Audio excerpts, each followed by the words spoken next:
engineer, Okay. but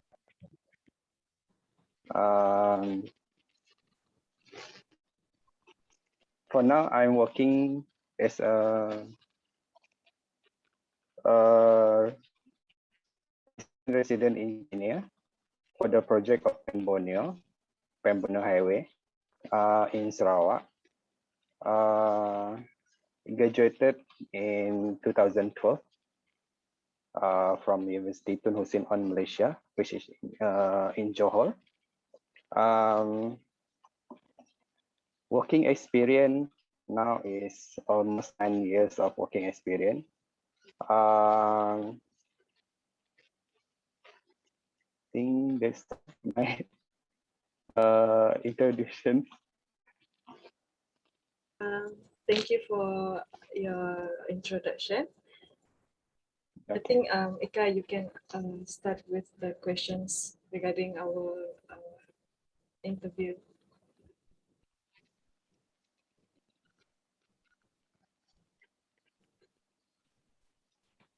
Okay. From your brief introduction of yourself here as an civil engineer, right? Assistant resident engineer in M&E, which is electrical and mechanical. Oh, I see. Okay, sorry. As Yeah. electrical engineer, are you registered under the Board of Engineer Malaysia? Or we Yes. call it as PEM. Yes. Okay. So can I know what benefit of being registered under PEM? Registered under BM. The benefit. The benefit. Okay. I don't think that was a special benefit from the registered as a member of BM, but one of the I think that's also is kind of the benefit, which is whereby you are being recognized by the organization, one, and then you are being recognized by the government, and then you are being recognized by the industrial. That is the most important things when you are registered with Board of Engineer Malaysia.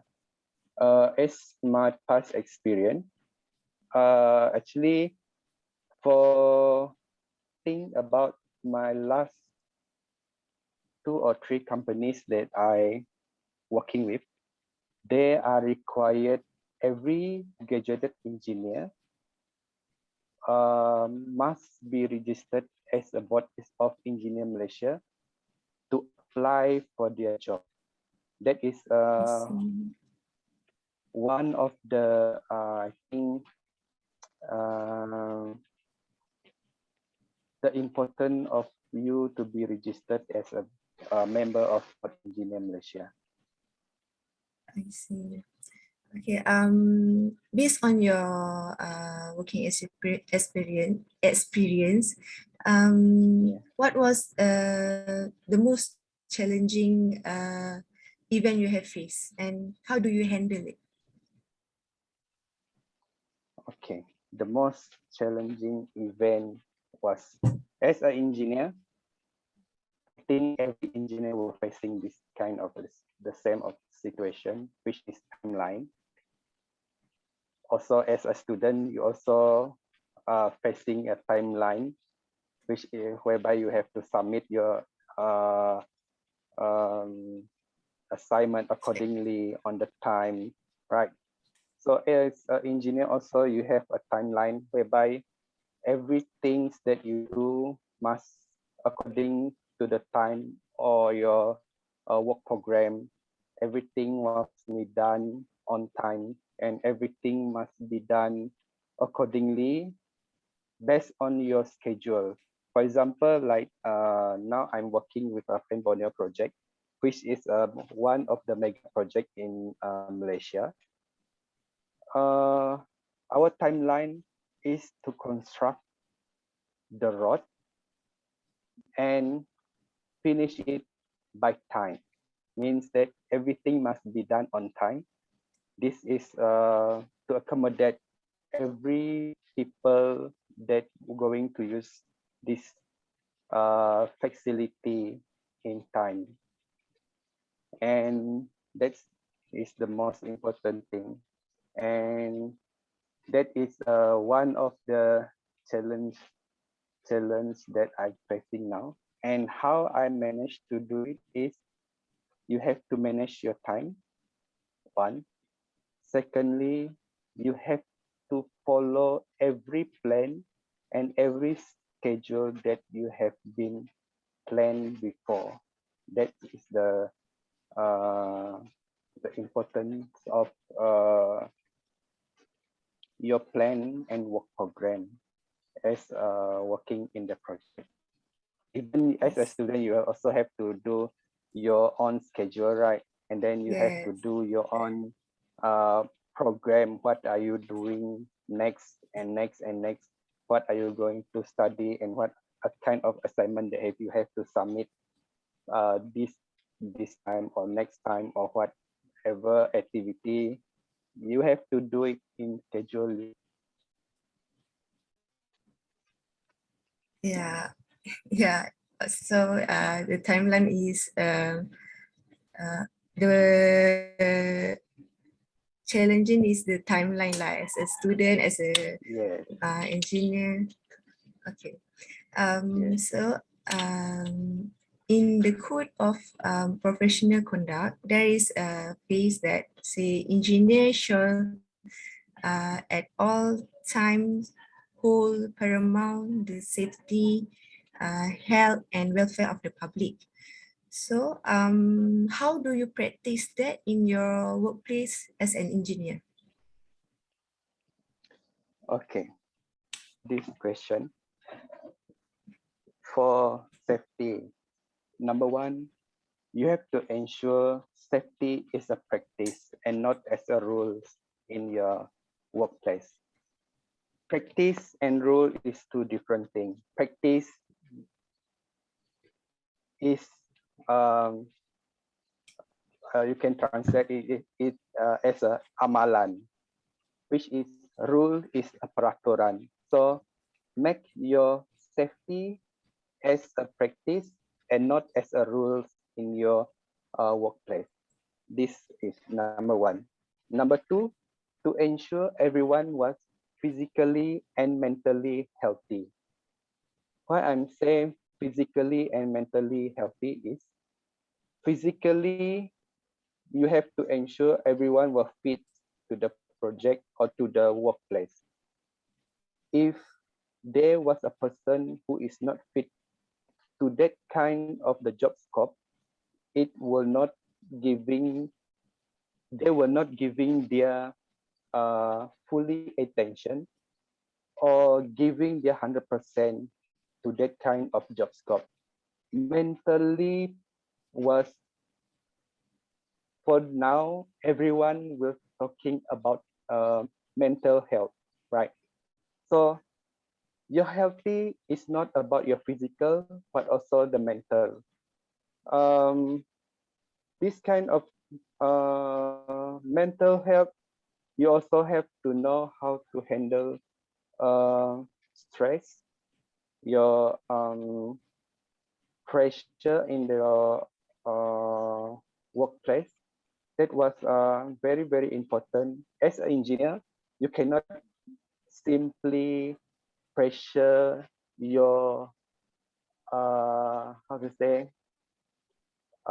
co-worker which is under you. You cannot simply give them instruction, but you have to know what are their capability to do so. If that was not their expertise, then you push them to do it. There was no point um, for you to pressure them.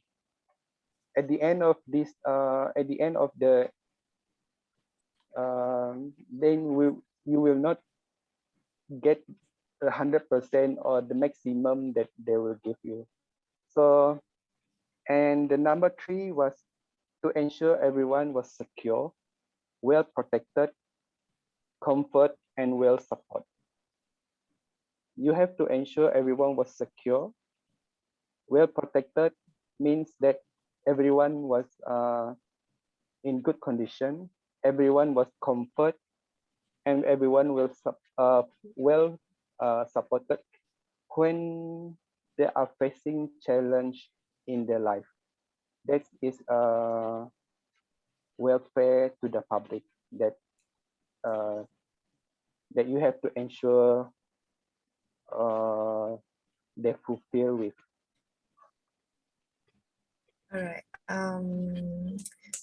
Muiz, do you have any question to ask Mr. Ken? Okay, sure. Hi, morning, sir. So, Morning, as morning. an engineer and student of engineering, we know that the Code of Professional Conduct provide a reminder that an engineer for practice a professional standard that is subjected to disciplinary procedure. So, the question is, what do you think in an individual finds others people in a situation or in a business that put them a risk of not being able to comply with the code? Okay. This situation was a normal situation that you are facing when you are in industrial.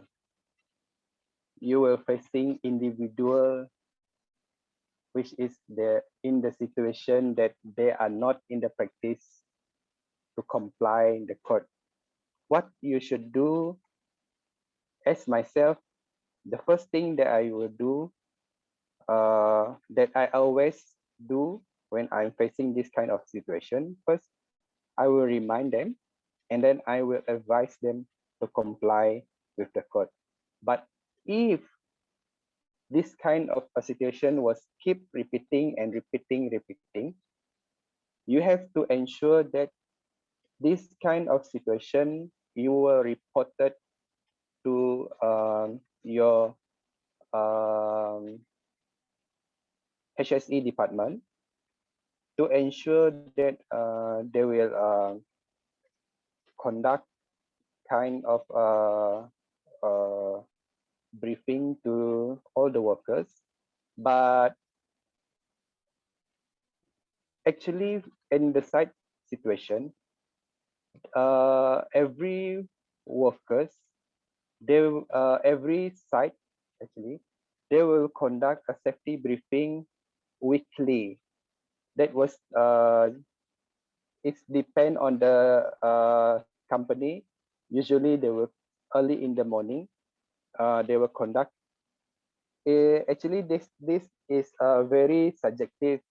Got there was a company that conduct the safety briefing bi-weekly, but there was a company which conduct the safety briefing by daily, which is every morning they will conduct the safety briefing, especially for a company working in the oil and gas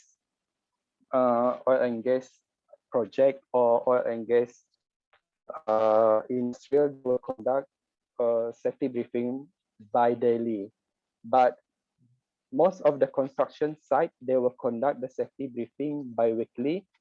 Then in this time of briefing, sometimes there was sharing by the engineer, conduct by the engineer, not usually not will not be. There was a briefing by the safety officer, but there was a sharing by the engineer.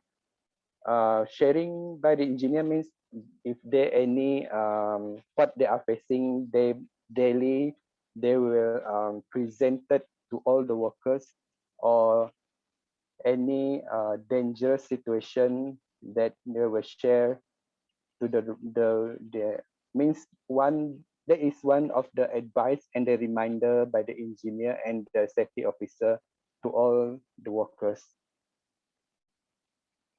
Okay. Okay, sir.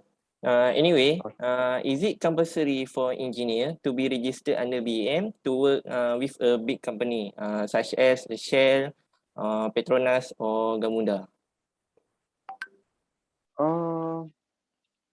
Yes, for me, yes. when you are registered with the BEM, you are being recognized as a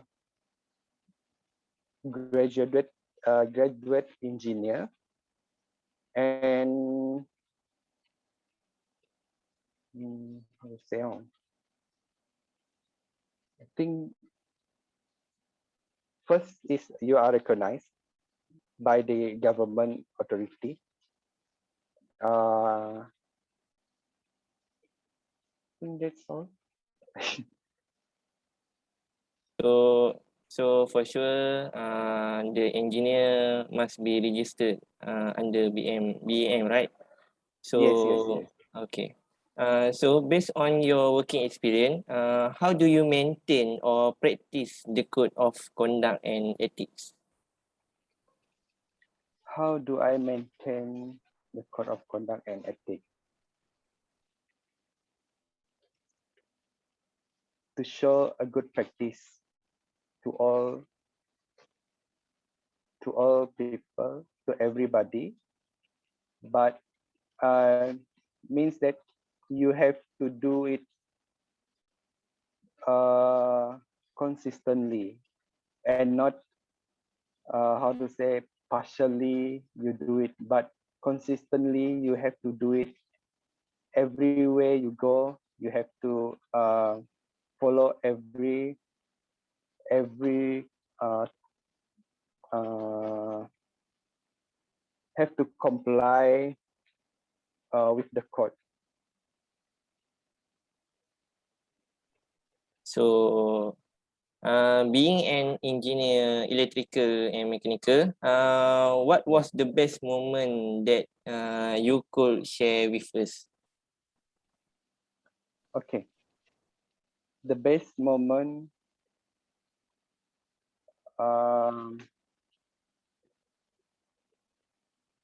was when you was complete your project. That was a very kind of satisfactory that you, how to say, um you will feel that very, how to say, very satisfied if you are completed the project. Not only the project, but sometimes you will feel that you will appreciate that kind of the moment. For example, macam kalau kamu orang buat some kind of project, right? Macam group project or apa-apa project, dan when it's very successfully, you will rasa sangat-sangat satisfied dengan apa yang kamu buat. That is the moment yang kita tidak dapat describe. I don't know how to describe, but actually previously I'm working with two projects. But these two project was a building project in Sarawak. One is Pusat Kimia Bintulu, and second one is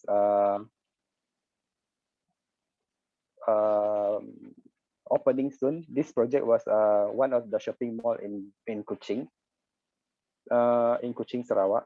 Then now when you see the building was 10, and then you will kind of satisfied, kepuasan dalam hati kamu when you see the building, and then how to say, you have satu kebanggaan that was part of the project. That is the, how to say, the best moment in our life. But this is most of this is kebanyakannya adalah untuk project pembangunan lah, but I'm not sure for the other engineer who is for example, if they are working in the production, that one I'm not sure. But for me, as one of the person who working in closely with the construction, the best moment is when the project, bila project itu siap dan kamu melihat hasil. Itu yang salah satu kebanggaan bagi setiap pribadi kita. Okay, sir. By the way, working as a successful engineer, what will you advise us that are about to enter the phase of career life? Okay. Career life bukan sesuatu yang menakutkan, satu. Career life juga bukan sesuatu yang dijadikan sebagai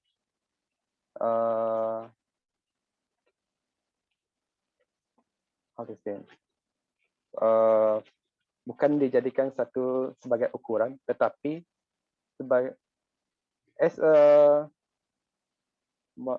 sebagai seorang manusia, keep on learning, jangan pernah putus asa, never give up, and then satu lagi adalah terus mencari sesuatu sampai kamu berasa puas. Itu adalah nasihat yang saya dapat bagi untuk student yang akan masuk ke career life lah.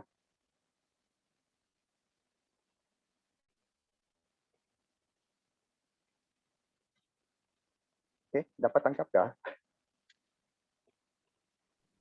Asna, do you have Dapat. anything to ask, or do you still have any Yeah, questions? I have a few questions to ask before we end this interview.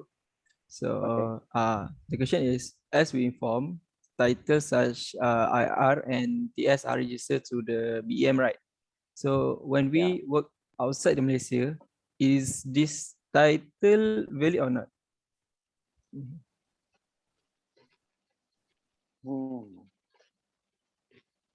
Good question.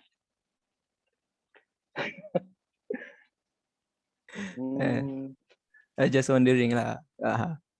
For the IR, title IR, saya tak sure dia valid untuk luar ataupun tidak. Tetapi IR kalau dalam Malaysia, dia memang di bawah peraturan dan di bawah undang-undang.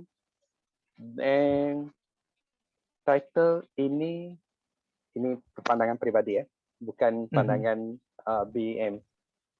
Saya merasakan kalau title IR ini direcognize di dalam kerajaan Malaysia, saya merasakan IR ini juga diiktiraf di luar negara. Kenapa saya mengatakan demikian? Sebagai contoh, Prasarana Malaysia, dia mempunyai pelbagai projek di luar negara dan kepakaran yang ada dalam Prasarana Malaysia juga diguna pakai di projek-projek di luar negara. Sebagai contohnya, pembinaan MRT ataupun LRT di Mekah. Pernah dengarkan projek ini? Diperbuat oleh Prasarana, dan Prasarana menghadirkan pekerja-pekerja profesional dari Malaysia untuk projek ini di Mekah. Dan ini bermaksud IR yang ada di dalam Malaysia juga diiktiraf di luar negara. Ini pandangan pribadi ya, bukan pandangan yang saya ambil kira daripada PM itu sendiri. Tetapi ini adalah pandangan pribadi di mana saya merasakan sekiranya IR ini tidak diiktiraf di luar negara, kemungkinan besar kerajaan luar negara Arab Saudi kemungkinan tidak mengambil Prasarana Malaysia ini sebagai salah satu company yang mendapat tender terbesar dalam projek kereta api. Faham kan maksud saya tadi? Faham. Faham kan? So maksudnya kenapa kerajaan Arab Saudi berani untuk mengambil prasarana Malaysia ini? Kerana pengiktirafan mereka terhadap pekerja-pekerja Malaysia, including IR yang ada. Sebab IR ini yang akan design and yang akan, how to say, selalu IR ini, professional engineer, mereka akan design dan mereka juga yang akan, how to say, Analisis. kan bukan analisis, approve Approve. design tu. Ya. Mhm. Sebelum design, sebagai contoh, Mhm. design akan dibuat oleh engineer dan Mhm. dianalisa, tapis oleh IR. So IR akan tengok, okay, everything in accordance, dan mereka IR akan chop PE, professional engineer punya chop. That's why professional engineer chop professional engineer dia ada nombor dia, nombor siri dia. So setiap IR dia ada nombor dia. Dia tak semua, cuma ada beberapa saja IR yang ada di Malaysia ni, tak ramai IR. Dan IR ini, dan daripada drawing yang diproduce ini tadi, mereka akan cadangkan dengan ownership of this project. Sebagai contoh tadi, mereka akan present kepada kerajaan Arab Saudi. Kalaulah kerajaan Arab Saudi ini tidak satisfied dengan ataupun tidak memikirkan kelayakan IR Malaysia, mungkin mereka hanya buang design itu dan tak perhatikan pun. Means that kita IR Malaysia maksudnya diiktiraf di luar negara. Banyak lagi projek-projek, mega projek yang di luar negara yang dihandle oleh company-company besar dari Malaysia. Bukan saja prasarana, kita ada Malaysia Airport Berhad yang menguruskan pelbagai airport-airport di luar negara. Bukan sahaja di dalam Malaysia. Kalau tak silap saya, Malaysia Airport Berhad ada menguruskan beberapa lapangan terbang di Turki dan juga India. So means that kepakaran yang ada dalam Malaysia ini diiktiraf di luar negara. Faham. Maksudnya kita punya engineer pun berkualiti lah dekat luar sana. Yes. Aha. Sangat berkualiti. Faham.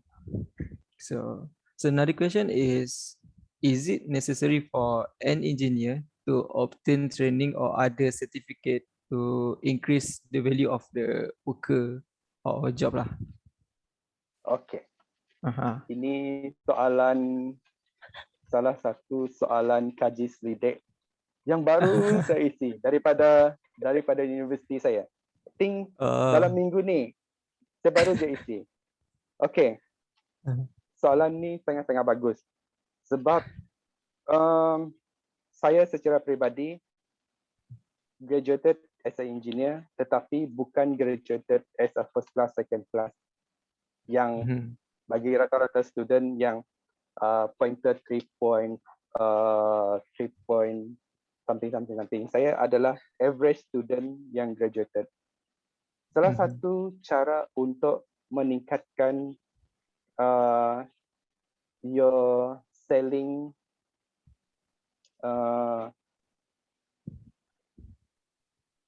macam mana cara? Salah satu cara untuk kamu promosikan diri kamu sendiri adalah dengan pengambilan sijil-sijil kompetensi. Sijil-sijil kompetensi, kalau bagi M&E ya, ini untuk electrical ataupun mechanical. Contoh, kalau macam saya, sebab saya berasal daripada Sarawak, bekerja di Sarawak sekarang ni. So, saya mengambil satu kursus yang dipanggil sebagai kompetensi chargeman. Kompetensi chargeman ini untuk Sarawak, how to say, sebab, okay, saya kena cerita ni daripada start lah. Okay, daripada awal. Okey, untuk Sarawak, untuk electrical dia ada law dia sendiri dan dia tidak sama law dengan Suruhanjaya Tenaga Malaysia. Okey, sebab Sarawak dia ada satu peraturan ataupun perlembagaan dia sendiri untuk electrical ini. Jadi dia tidak mengguna pakai sistem Suruhanjaya Tenaga Malaysia. Dia memiliki satu perlembagaan untuk electrical dia sendiri. Dan di dalam ini dia memerlukan kompetensi, maksudnya orang-orang yang memiliki lisen tertentu. So jadi sebagai salah seorang daripada electrical engineer, saya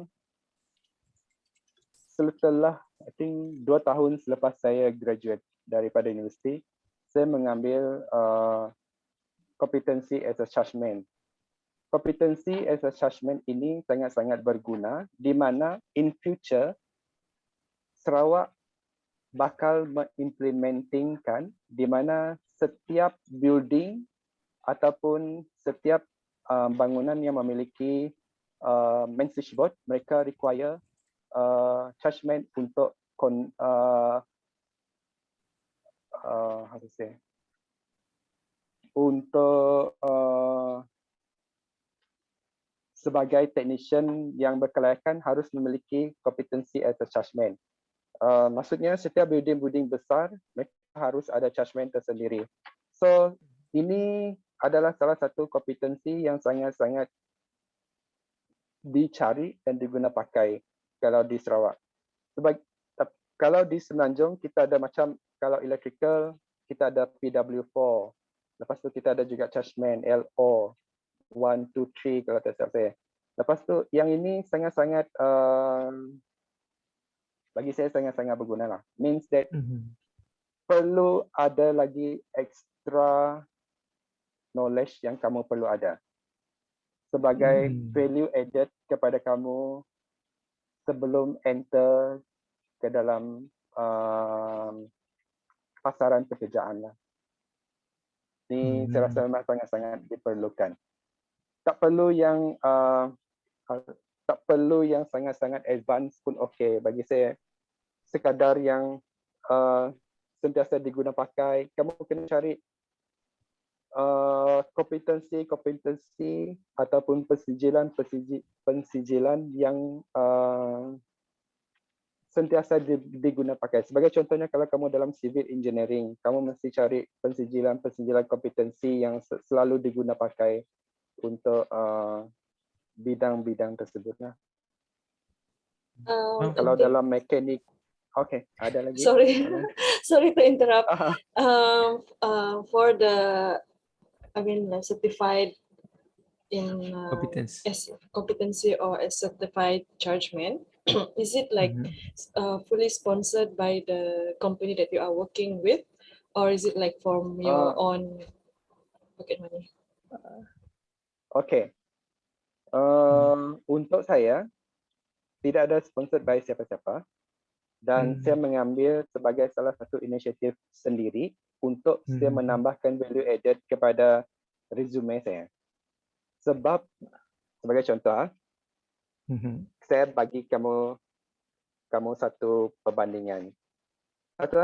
Satu graduate engineer dan satu lagi graduate engineer dengan chargeman sebagai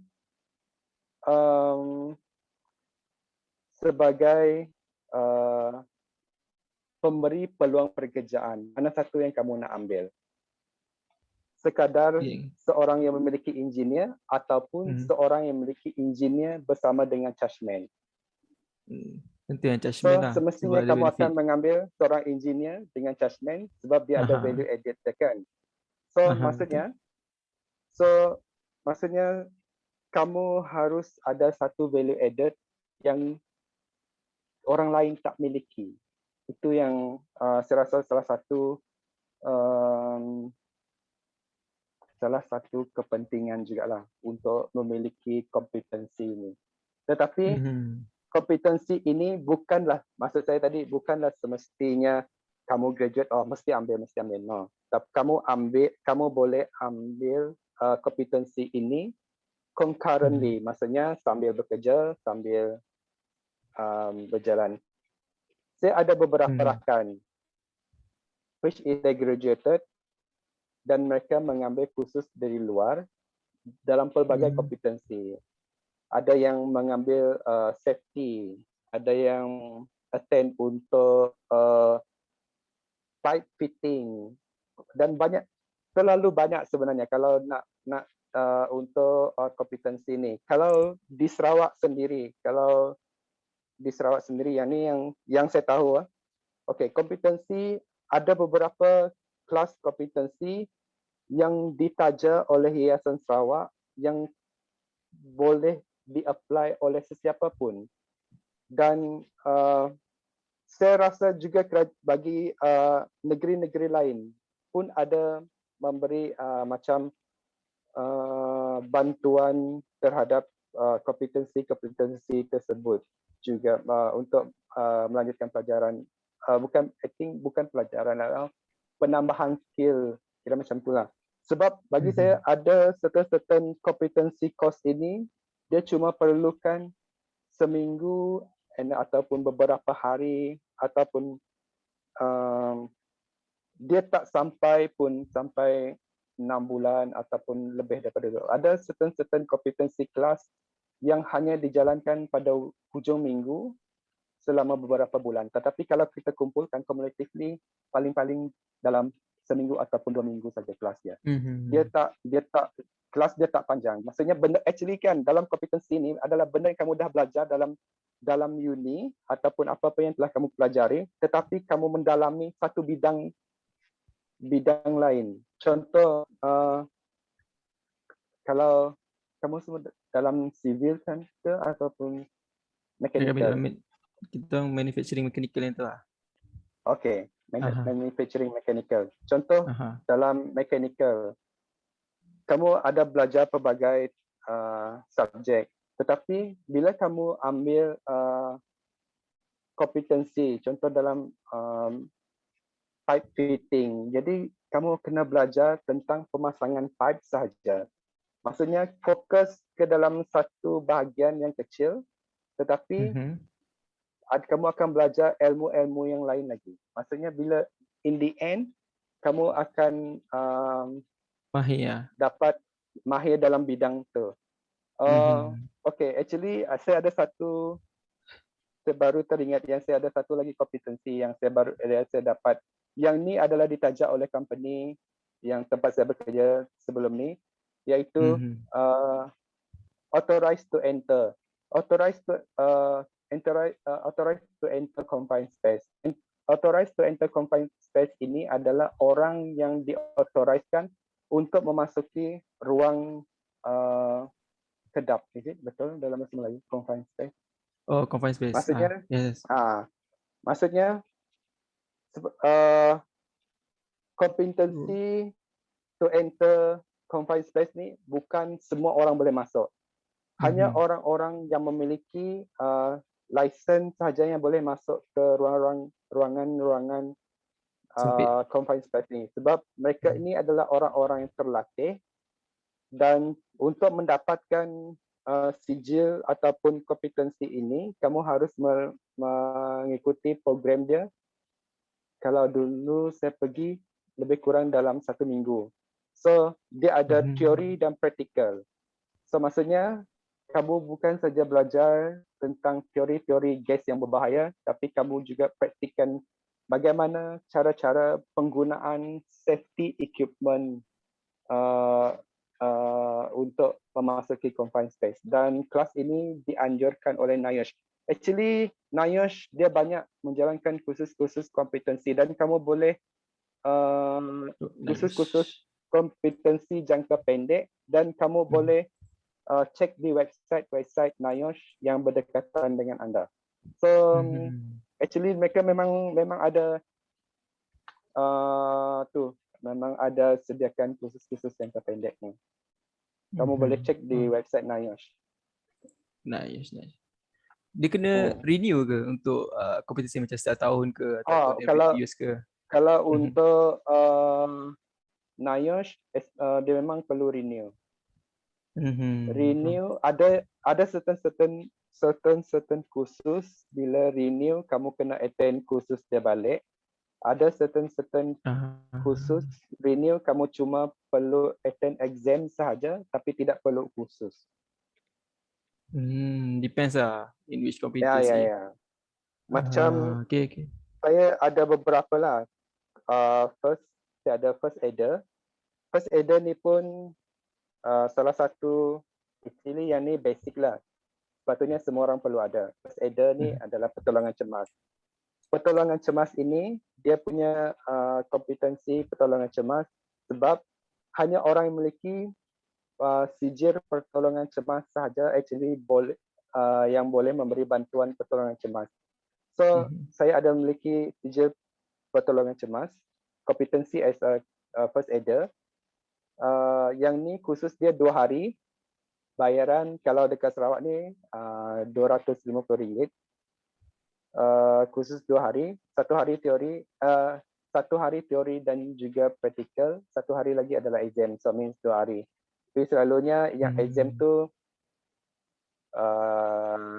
paling 2 jam dah habis dah, so maksudnya 1 hari pun dah okey dah. So kalau untuk renew cuma perlu attend exam sahaja untuk first aider.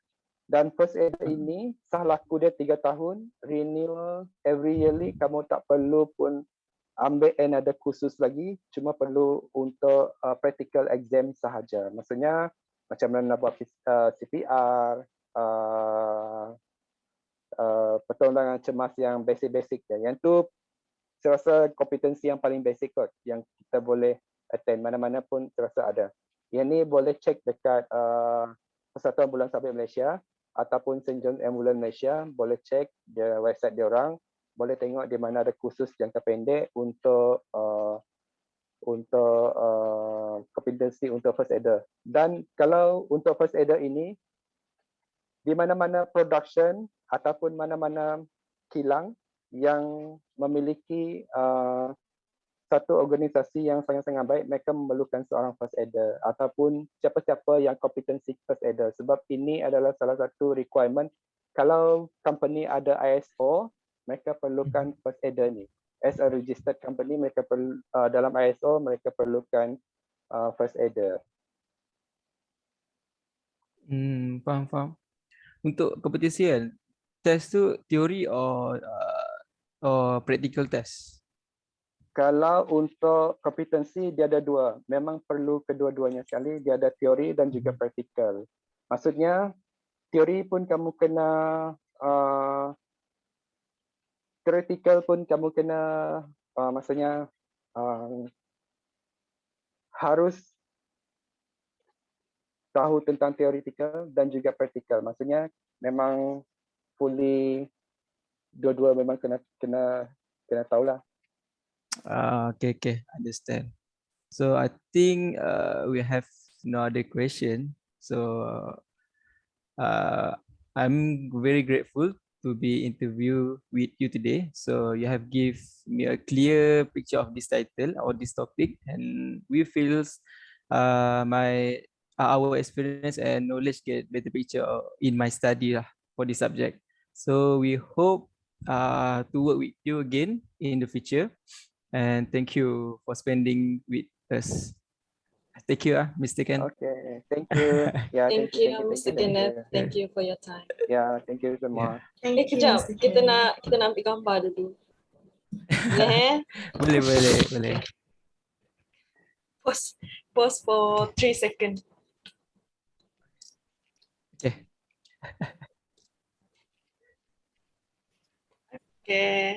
Okay, then. Thank you, Mr. Ken. Thank you, Mr. Ken. Bye. See you again. Bye. Take care. Stay lagi.